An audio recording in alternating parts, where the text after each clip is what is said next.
Peut-être pourrais-tu t'allonger et fermer les yeux. Tu pourrais écouter ma voix ou pas, tu fais comme tu veux. Que dirais-tu de monter dans une fusée, prête à décoller vers d'autres horizons? Regarde tous les boutons multicolores devant toi. Que dirais-tu d'appuyer sur le vert? Alors, une voix annonce. Paré au décollage. 5, 4, 3, 2, 1. Partez. Et hop, te voilà parti dans le ciel bleu vers d'autres horizons. As-tu vu toutes ces étoiles, ces planètes de différentes tailles, et ce soleil tout brillant? N'est-ce pas merveilleux? Soudain, une planète plus grosse et plus lumineuse que les autres apparaît. S'il vous plaît, Madame la fusée, pourriez-vous vous poser là? Destination planète le bonheur programmée, annonce la fusée. Et tout doucement, la fusée se pose sur la planète le bonheur. Tu sais, la planète le bonheur n'est pas une planète comme les autres. C'est une planète couverte de fleurs d'amour. Alors, quand tu voudras aller sur la planète le bonheur, ferme les yeux et serre très fort la fleur d'amour. Noé vivait paisiblement dans un village de chevaliers guérisseurs.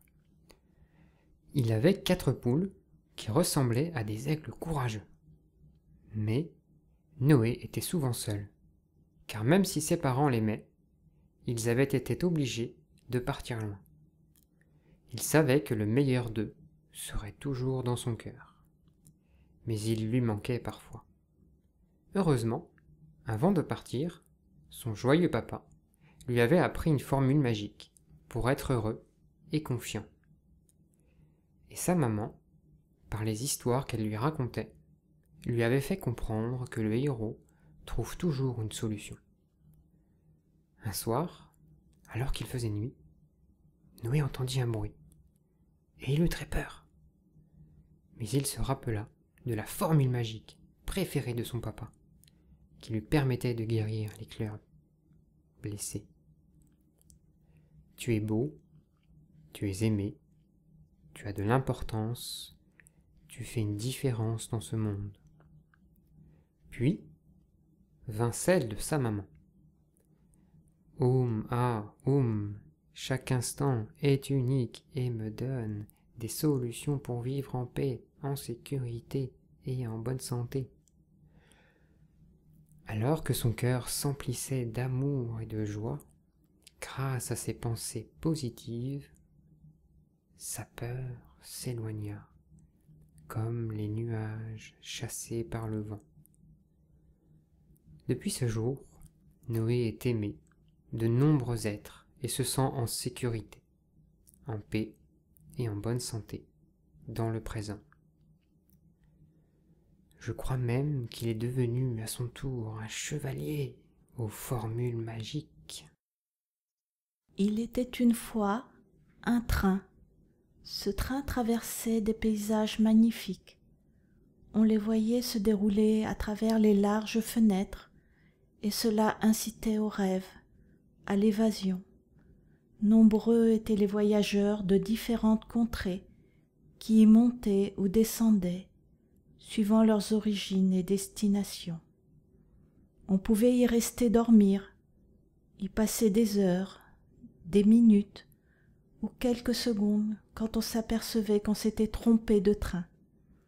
Certaines personnes se regroupaient dans les wagons par affinité. Des liens se créaient entre elles, des amitiés, de la tendresse, de l'affection, de l'amour même. Ce train spécial faisait de nombreuses haltes, et lors de ces haltes, tout changeait. L'ambiance du train, l'atmosphère dans les wagons, les couleurs, les parfums, les conversations en différentes langues. Timéa, qui avait 7 ans, accompagnait son parrain pour son anniversaire de mariage. Elle s'était habituée à voir passer des têtes inconnues dans son wagon. Elle leur souriait ou boudait suivant que ces gens lui étaient sympathiques ou non.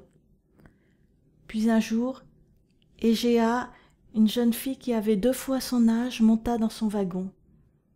Elles s'étaient comme 2 âmes sœurs reconnues au premier regard. Le temps passé avec Égéa était riche en échanges joyeux, Puis, une nuit, tandis que Timéa était endormie dans son wagon-couchette, le train fit une halte, et Égéa, arrivée à destination, descendit avec ses parents, sans avoir pu prévenir. Au matin, Timéa chercha Égéa, et ne la trouva plus. Elle ressentit un grand vide, une immense détresse. La tristesse et la colère se mêlaient en elle, jusqu'au jour où, de retour chez elle, Timéa reçut une lettre. « Bonjour, Timéa. Je suis désolée de n'avoir pas pu prendre le temps de te dire au revoir. J'ai moi-même été prise de court, et je n'ai pas eu le courage de te faire de la peine. Je ne savais comment t'annoncer cette séparation. Je me rends compte en t'écrivant que cela a dû te choquer. Je veux simplement te dire que je t'aime et que j'ai passé de merveilleux moments avec toi. Tu as éclairé ma vie pendant ce trajet ensemble. Désolée de n'avoir pu faire autrement. Pardon pour la peine que je t'ai infligée. Merci d'avoir été là. Je t'aime. Égéa. » Une magnifique fleur aux pétales jaunes soleil se penchait légèrement, à droite, à gauche. Le vent l'emmenait, la faisait danser, virevolter. C'était une belle journée, jusqu'au moment où le ciel s'assombrit. Les nuages se faisaient de plus en plus présents, de plus en plus sombres. Le vent soufflait de plus en plus fort. Il était devenu violent et faisait peur. La petite fleur était déstabilisée. Le vent lui arracha une pétale, le plus fragile de tous. Elle perdit l'équilibre, s'effondra du côté où le vent lui avait volé une partie d'elle et finit par toucher terre. À cet instant-là, la pluie s'abattit et des larmes sortirent du cœur de la petite fleur. La tempête finit par s'apaiser. Après quelques coups de tonnerre, la petite fleur se redressa, même si ce n'était pas facile. Ses pétales se mirent à changer de couleur, à passer du jaune au orange, du orange au rouge, rouge comme quand on est en colère, révolté. La petite fleur s'étonna d'être debout comme avant la tempête. Les pétales étaient de nouveau jaunes, et à la place de celui manquant, une petite étoile brillait pour ne pas l'oublier. La petite fleur se sentit apaisée et son cœur guéri. Elle retrouva le sourire, la joie de vivre. À une époque lointaine, notre terre était bien différente. À un bout, le pôle Nord, qui voulait régner en maître sur le monde. Il s'étendait toujours plus et son froid était glacial. On l'appelait le froid polaire. La banquise, à perte de vue, était polaire, elle aussi, et les nuits tout autant. Les ours étaient donc devenus des ours polaires. Le soleil, quant à lui, avait pris la même couleur blanche, éblouissante. Il brillait aussi blanc à l'est qu'à l'ouest. À l'autre bout, c'était l'époque des volcans, où tout était rouge et sang. Le ciel devenait feu, la nature s'embrasait. Des immenses cratères des volcans éclataient des vagues de lave. Le monde de feu mettait du cœur à l'ouvrage pour gagner chaque jour un peu plus de terrain. Le monde était devenu une course de glace et de feu. Bien entendu, le froid du pôle Nord, grandissant et grandissant encore, est venu rencontrer le monde de feu, galopant aussi de son côté. Ils se sont rejoints. La glace a éteint les volcans et le feu a fait fondre la banquise. Une immense fumée noire a éteint le ciel. Le soleil, la lune et les étoiles se sont perdus dans l'obscurité. Le feu et le froid si opposés avaient noirci le monde de la même façon. Les arbres s'étaient transformés en charbon de bois, plantés là, sur une terre toute noire, au milieu d'un ciel très sombre. Il a fallu un peu de temps pour que le vent dissipe ces épais nuages. D'ailleurs, on dit que le temps guérit les choses et apaise les chagrins. Et je crois que c'est vrai. Les nuages ont commencé à disparaître, le soleil a pu percer, les étoiles se sont mises à briller, et la magnifique lune a fait naître les marées. Les jours ressemblaient enfin à des jours, les nuits étaient féeriques, le ciel avait repris ses droits. Alors, la terre, dans ce monde de paix retrouvée, a voulu montrer ce qu'elle cachait depuis si longtemps. Elle avait mis à l'abri du feu et du froid une montagne de trésors, un monde de couleurs chatoyantes, d'odeurs délicieuses, de saveurs onctueuses et de formes somptueuses.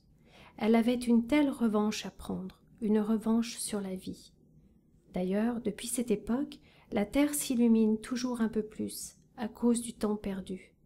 Elle a en réserve dans son coffre au trésor tant de graines impatientes que pour toujours le feu des étoiles rendra la lune encore plus belle et que leur reflet sur l'eau enchantera tous les rêves des habitants du monde en remerciant la vie d'être aussi porteuse d'espoir. J'aimerais maintenant te raconter l'histoire d'un homme appelé Monsieur Inca. Il était un peu embêté parce qu'il trébuchait sans arrêt. Il était si étourdi que lorsqu'il marchait dans la rue, il se tapait en permanence dans un poteau, une vitrine, marchait dans une flaque d'eau, voire même dans une crotte de chien quelquefois. Bref, Monsieur Inca se sentait parfois comme un cas isolé avec 2 pieds gauches, une sorte de malédiction. Ce que Monsieur Inca ignorait, c'est que ce qui semble être parfois une difficulté peut devenir un atout. Par une belle matinée ensoleillée, il décida de faire une balade sur les Champs-Élysées. Il était si bien le cœur léger, et puis boum, badaboum, il se mit à trébucher sur le trottoir et se retrouva dans les bras de Madame Do. Après quelques mots d'excuses, Monsieur Inca invita Madame Do à prendre un café pour se faire pardonner. L'entente et l'harmonie furent si belles qu'ils décidèrent de ne plus se quitter et se marièrent. Monsieur Inca et Madame Do se sont fait un joli cadeau ce jour-là. Peut-être que tu trouveras toi aussi que la vie est parfois un chemin chaotique, confus, avec des creux, des rebondissements. Ce que je sais, c'est que si parfois la vie nous fait trébucher, elle nous fait même tomber parfois dans le vide, dans un trou. Mais il y aura toujours un événement, une personne pour te tendre la main et t'aider à voir la vie du bon côté, celui qui est ensoleillé. J'aimerais maintenant te raconter l'histoire d'un castor qui avait construit un superbe barrage sur la rivière. Il y avait passé de nombreuses heures, de nombreux jours, parce qu'il voulait que son barrage soit le plus solide de tous. Il y avait mis tout son cœur. Et puis, quand celui-ci fut terminé, il décida d'y construire sa maison. Une fois de plus, il donna beaucoup de son temps. Sa maison était charmante. Il allait pouvoir inviter tous ses amis à dîner. Mais voilà qu'un jour, la pluie fit déborder la rivière. Celle-ci devint si haute qu'elle emporta le barrage avec elle. Heureusement, le castor n'était pas dans sa maison à ce moment-là. Mais quand il arriva sur les lieux, il devint fou de rage. Il était en colère contre les nuages, la pluie, la rivière et même la vie. Il ne se rendait pas compte de la chance qu'il avait eue de ne pas être ici. Parce qu'il aurait dû s'y trouver. Mais une petite voix lui avait soufflé d'aller se promener. Alors, on pourrait se demander qui était cette petite voix. Moi, je crois qu'elle était un ange, venu le protéger. Oui, sa maison était détruite, mais lui, il était toujours en vie.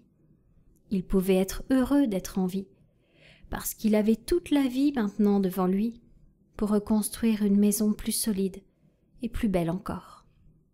Toi aussi qui m'écoutes, comme ce castor, tu as dû en vouloir à la vie parce que elle t'a fait vivre quelque chose de difficile, mais maintenant tu es vivant. Alors, que dirais-tu de reconstruire une nouvelle maison, plus solide, plus grande, plus belle, dans laquelle tu te sentirais en sécurité? Imagine que tu prends du bois et que tu fabriques ta nouvelle maison. Tu peux la construire sur la terre ou dans un arbre. C'est à toi de choisir l'emplacement. Tu as le droit de la reconstruire ailleurs et autrement. À partir d'aujourd'hui, tu reconstruis ta vie comme cette nouvelle maison. Tu te sens en sécurité. Tu sais que tu as de la chance d'être en vie, et tu vas en profiter. Tes peurs disparaissent, car tu as compris que ce genre d'événement est très rare, tellement rare, que cela n'arrive qu'une seule fois dans une vie. Imagine-toi d'ici quelques jours, heureux et en sécurité. Vois comme c'est agréable d'être débarrassé de ces peurs. Tu profites de chaque instant, et tu as effacé les mauvais moments. D'ici quelques instants, tu vas pouvoir revenir à la réalité. Et quand tu le voudras, tu pourras réouvrir les yeux.